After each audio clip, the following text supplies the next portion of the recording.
My name is Do Not Obey, and let's get started.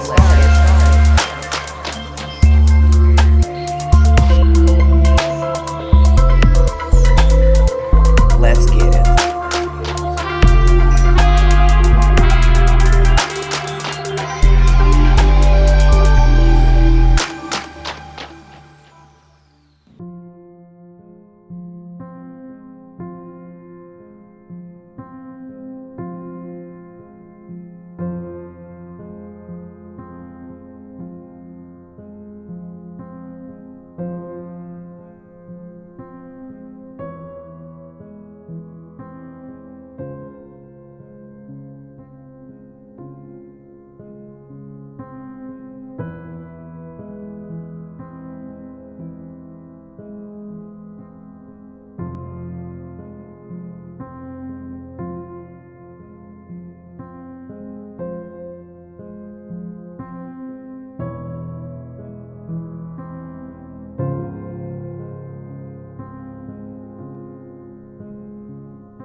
Global warming, right? I've been hearing a lot about these underwater cities, right? So I'm thinking to myself, if the planet is warming up, don't you think that every coast in the United States, in Africa, in Europe, in Australia, in Japan, all the coasts are going to get wiped the F out, okay? So if you got family members anywhere near the ocean, tell them to move inland. Most of the times when people warn people about real life stuff, they be like, man, this dude talking about fairy tales.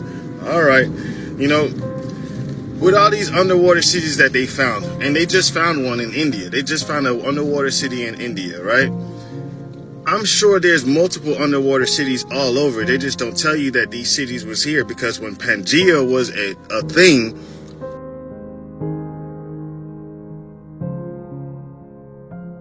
people were roaming around the entire planet just by feet. At the same time, they're telling us that we haven't been around for that long. I'm trying to figure out, where are these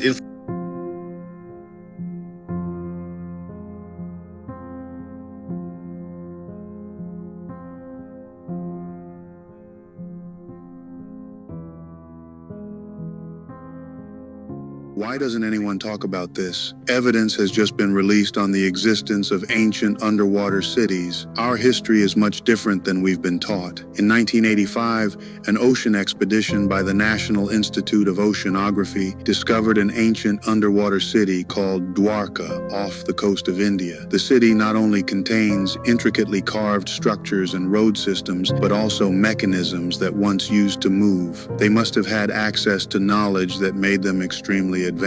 But here is where it gets crazy. This city was written about in the Mahabharata. In the ancient Hindu text, it is known as the Gated City and is one of the 7 pilgrimage sites. At its peak, there were 900,000 royal palaces, all constructed with crystal, gold, and emeralds. The team at the end of their expedition said that the evidence confirms the existence of a city in 1500 BC, and it is also reasonable to assume that it is the city mentioned in the Mahabharata. But this is where things get even crazier. It is also said to be where Krishna, the Hindu god, used to live. Archaeologists just found this 8,000-year-old city under the ocean. This whole article was just released today, so I'm going to give you all the information in 60 seconds. Archaeologists found a lost 8,000-year-old city after looking in the English Channel. So a National Geographic team took a dip down in the bottom of the English Channel in the hopes of finding its lost city. They're saying that the bottom of the water may be more familiar to humans than we think, as this is the site of an 8,000-year-old civilization. They're also saying that after dropping below the surface, the team made their way towards the treasure trove of information from another age. They quickly began to find signs of former life just minutes after entering the cloudy and cold water, so they started freaking out whenever they found a tree under there. And they also found a bunch of these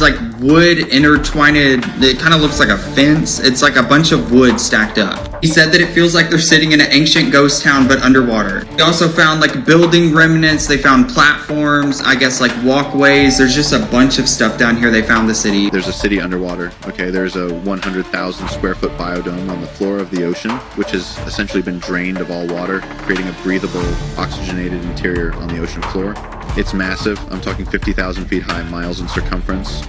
They basically began colonizing it. Okay, first they built cities, infrastructure, laying the groundwork for commerce, effective transportation systems, but it gets even darker.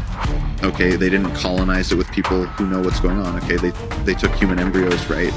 And they began raising this colony of kids who had no idea of any world outside of this environment, and raised them in here with a fabricated worldview, false beliefs. Okay, they think that that biodome is their entire universe, and anything outside of it is just... I'm sorry, but I think that is really fucked up. I don't care what in the name of science or in the name of whatever. That is... a completely unknown abyss, right? Like, this is basically a deranged experiment carried out by these maniacs. Like, imagine taking one of those people out of there and bringing them up here. Like, just imagine the shock. Scariest. Kind of makes you think about the garden. It says they came up and out of the garden. That means you came up and out of something, like a hole or a tunnel or something, to come up and out. And they were just as allegedly, you know, confused, you know, fact and fiction, fiction and fact, but they were confused as hell too when they supposedly came up and out of something.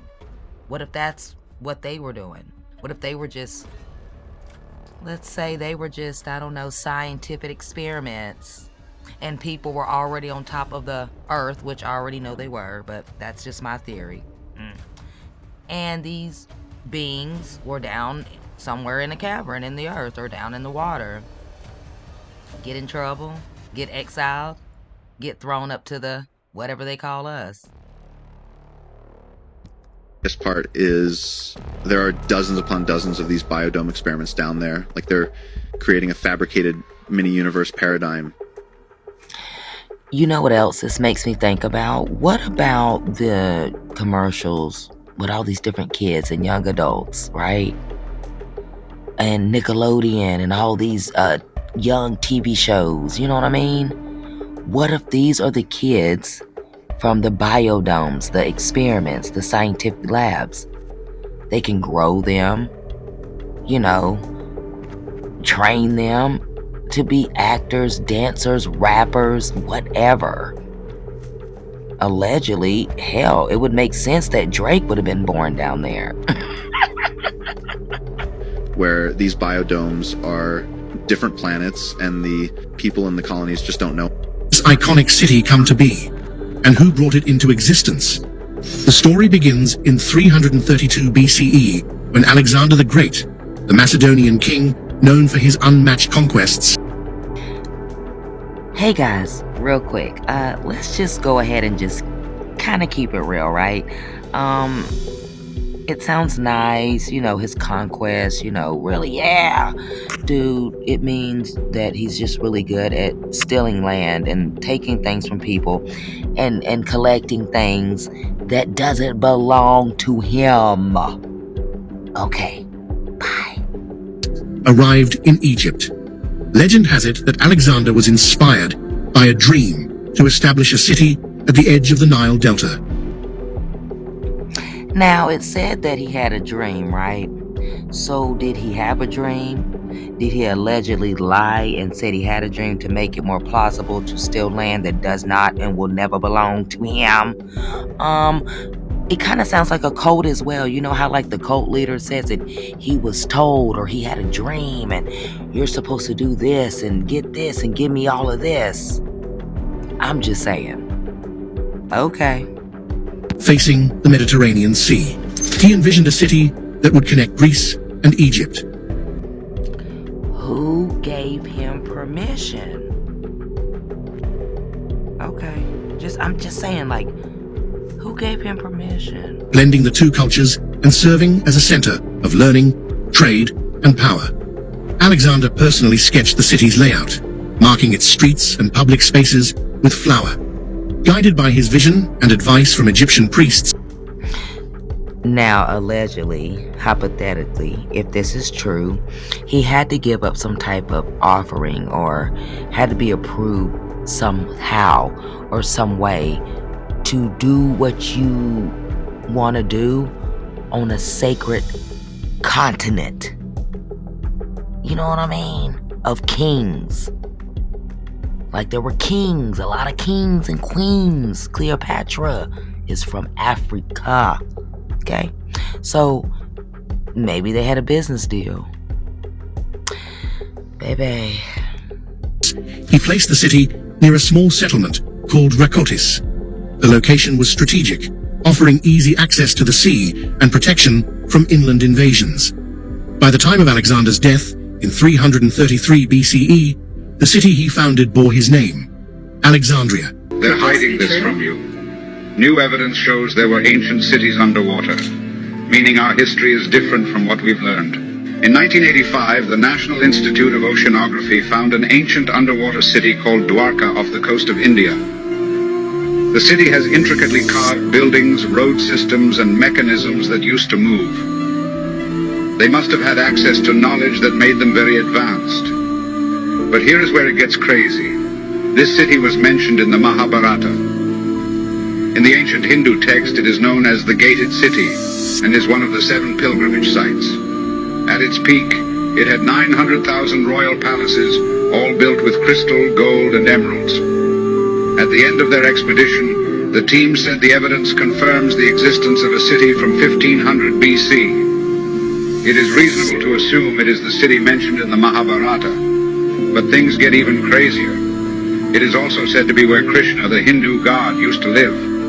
Why is this never talked about? During the 1940s, a man named Noah Lot constructed an underwater city in secret for the purpose of building hotels and resorts inside of it to build his wealth. Noah came up with the idea because he was obsessed with the lost city of Atlantis and thought it would be the next great destination spot. In 1946, construction was completed 30 miles off the coast of Florida on the seafloor. He called the city Oceania Reef, and only very wealthy people could afford going, and was kept secret from the general public since it was technically illegal. The only way to get there was traveling by submarine, and Noah owned over 50 of them to help shuttle people in and out of the city. One day after just a few months of being open, cracks started to appear on the top of the city's capsule, and everybody inside started to panic. Noah then gathered everyone at the town square and ensured them everything would be okay and that they were safe, and even joked saying, "It's nothing a little duct tape can't fix." But just moments later, the capsule walls imploded and the city was washed away. Sadly, no one was ever found because the city's coordinates were kept private from the public. Does that not make you think about SpongeBob? I know it may sound funny, but think about SpongeBob and how Sandy comes to visit. And I don't know, maybe like the idea came from this literally thing that happened that of course was covered up and never talked about. But people live underwater right now. Beings been living underwater. I mean, anyway, there's kingdoms, whole nother levels of cities, and looks just like this on top. Just the same. I feel like it's the same thing on top, is the same thing below. Just prettier. Below, not up top. What y'all think? Okay, we'll get back to it. They're the secrets of ancient Egypt. Now the artifacts dredged up from the ruins go on show for the first time at the British Museum. 1700 years ago, a great city sank beneath the sea, taking its secrets with it, lost palaces, ancient ruins, and stories that still puzzle the world. It is surprisingly difficult to find a lost city. Among them, the legendary Cleopatra's Palace, a treasure scientists have searched for across generations, rests underwater, waiting to reveal its mysteries. Watch to find out more.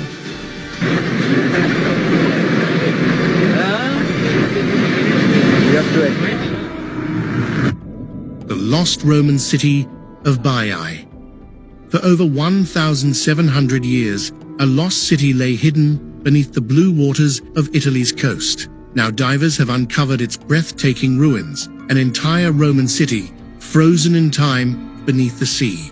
This is Baiae, once the most luxurious and scandalous place in the Roman Empire, a playground for the rich, the powerful, and even the Caesars themselves. Baiae was not just another Roman city, it was the ultimate getaway, filled with grand villas, lavish parties, and endless indulgence.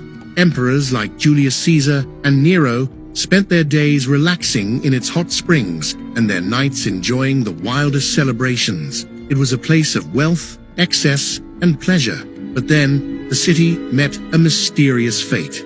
Baiae did not fall to war or disaster. Instead, the earth itself swallowed it. The land beneath the city slowly sank due to volcanic activity, pulling its stunning palaces and marble streets deep into the sea. Over time, the once great city disappeared beneath the waves, forgotten by the world. But now, after centuries underwater, Baiae has returned. Divers exploring the lost city have made astonishing discoveries. They have found entire Roman streets, massive columns, and even ancient fountains still beneath the waves.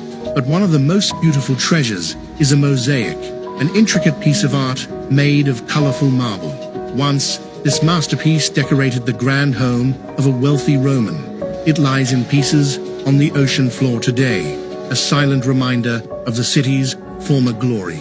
Swimming through Baiae is like traveling back in time. Fish now glide past what were once elegant Roman gardens. The remains of luxurious bathhouses still rest beneath the water. This is not just a place of ruins, it is a hidden world, an underwater museum of the past. Baiae's story is both tragic and fascinating. A city that once stood at the height of power and luxury now sleeps beneath the sea. Massive granite blocks and columns, remnants of ancient temples and palaces. These structures matched descriptions from ancient texts, confirming that they belonged to Alexandria's royal quarter. The real breakthrough came with the discovery of inscriptions and carvings. Some artifacts bore the name of Alexander the Great, while others referred to Ptolemaic rulers who governed the city after him. These inscriptions connected the ruins unmistakably to Alexandria's illustrious past. One of the most exciting finds was the submerged remains of the lighthouse of Pharos. Though largely destroyed by earthquakes, its foundation blocks and some of its stones were located underwater. This discovery confirmed the location of the famous island of Pharos, where the lighthouse once stood, guiding sailors into the bustling city's port. What? Okay. What if, hypothetically speaking, that all these underground cities that did exist at one time, that are either built underwater and existed underwater or was flooded, what if they were all destroyed by the beings that took their land back or were trying to get their property back, or some other beings came in, or it was a reset of the Matrix or a Mandela effect? You know what I mean? Just saying. But Alexandria wasn't just about grand monuments. It was a living, breathing city. Everyday objects like pottery, coins, and tools were also uncovered. Hey friends, I'm gonna do something very different today, and I'm gonna make this a routine because I love history, and if you follow me too, I'm pretty sure that you also love history. Did you know that there was a city that went underground, underwater, in Jamaica in the 1700s? Well, the 17th century, so if it's the 17th century, that means that it's the 1600s. So Port Royal, before it sunk, it was known as the wickedest city in the world.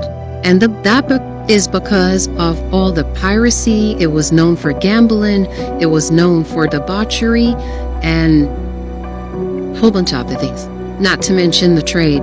So in 1692, there was a huge earthquake that destroyed the city, and then that said earthquake was followed. All of these cities and all of these underwater cities and big cities and rich cities and cities of these rulers seem to always get destroyed by an earthquake or some type of natural event. But I don't think it's a natural event. I think it's done on purpose. You know what I mean? I think that maybe it cycles out once again. Okay, well, you got this for so long, now it's time for you to lose it. I don't know, y'all. It gets me every time. An earthquake. I think that's the gods, once again, that own this planet. Followed by a tsunami that took the rest of the city with it. Many people think it's because of the trade. If you follow me, you probably know the type of trade that I'm talking about. Like my followers, like that's been following me for like 2 years. You probably know the type of trade I'm talking about. The trade of people that look like me. Many people think it's because of that trade. That was a very popular port for that particular trade. Why the city sunk.